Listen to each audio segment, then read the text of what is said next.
Mesdames, Messieurs, bonjour, et bienvenue dans cette nouvelle édition de notre rubrique spécialement consacrée à l'actualité culturelle et médiatique de l'Asie. Aujourd'hui, nous vous retrouvons pour vous présenter les dernières informations de la première quinzaine d'octobre 2021, en commençant par la célébration de grandes fêtes hindoues sur tout le continent. Commençons donc par évoquer les nombreuses célébrations qui ont eu lieu à travers différents pays hindouistes pour débuter ce mois d'octobre. Ainsi, l'Inde, le Népal et le Bangladesh ont tous réalisé diverses activités pour célébrer la victoire du bien sur le mal dans la religion hindoue. Le Durga Puja est en effet l'un des plus grands festivals qui célèbre la victoire de la déesse Durga sur le démon Mahishasura. Aussi connu sous le nom de Dashain au Népal, ce festival est l'occasion de réunions de famille, de grands spectacles de feux d'artifice, de gastronomie et de musique. La fête principale se réalise le 10e jour et est appelée Vijaya Dashami ou Dussehra, où les hindous fêtent aussi la victoire du seigneur Rama sur le diable de Dittet Ravana qui, dans la mythologie hindoue, avait kidnappé Sita, sa femme. Ainsi, cette fête est centrale pour ces pays dans la religion hindoue. Également à l'actualité de cette quinzaine, nous avons l'UNESCO qui a lancé des formations théoriques et pratiques en Ouzbékistan.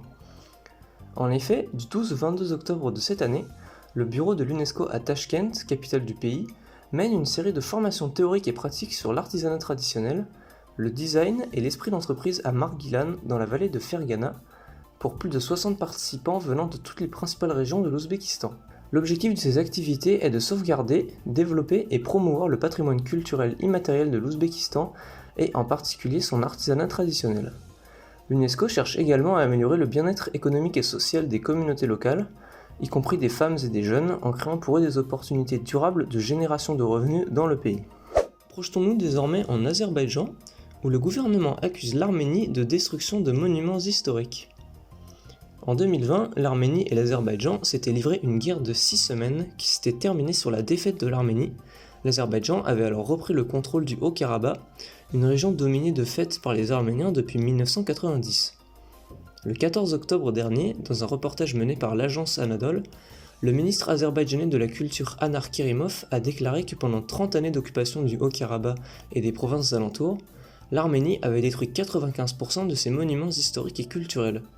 Il a indiqué aussi que l'Arménie n'avait pas respecté les mosquées où les Arméniens gardaient des cochons et des vaches.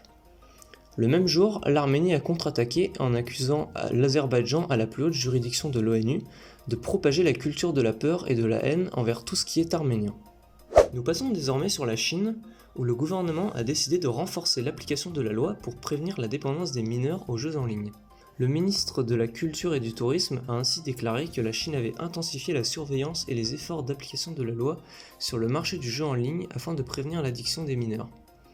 Cette loi avait été votée le mois dernier pour restreindre le temps d'écran autorisé des mineurs par semaine.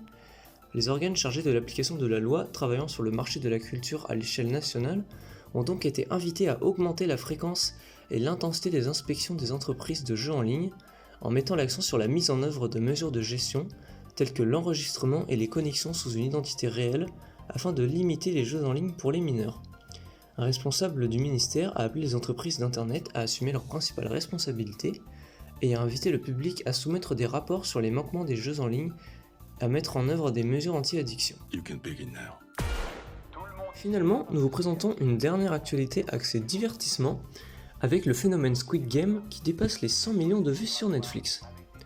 En effet, la série originale sud-coréenne a dépassé sur Netflix la barre des 100 millions de vues d'après une annonce de la plateforme américaine le mercredi 13 octobre. D'après les explications de Netflix, quelques 111 millions de foyers ont vu Squid Game depuis sa sortie le 17 septembre. La série en 9 épisodes, écrite et réalisée par Hwang Dong-hyuk, raconte l'histoire d'un groupe de personnes qui participent à une série de jeux de survie pour gagner une récompense de 45,6 milliards de won, soit environ 33 millions d'euros, au risque de leur vie. C'est un succès inédit pour une série sud-coréenne à l'international et présage un bel avenir pour l'industrie. Et c'est sur cette dernière nouvelle pour les fanatiques de séries que nous nous quittons. Nous vous souhaitons une très bonne semaine et vous retrouverons tous pour la prochaine édition de notre rubrique spécialement consacrée à l'actualité culturelle et médiatique de l'Asie.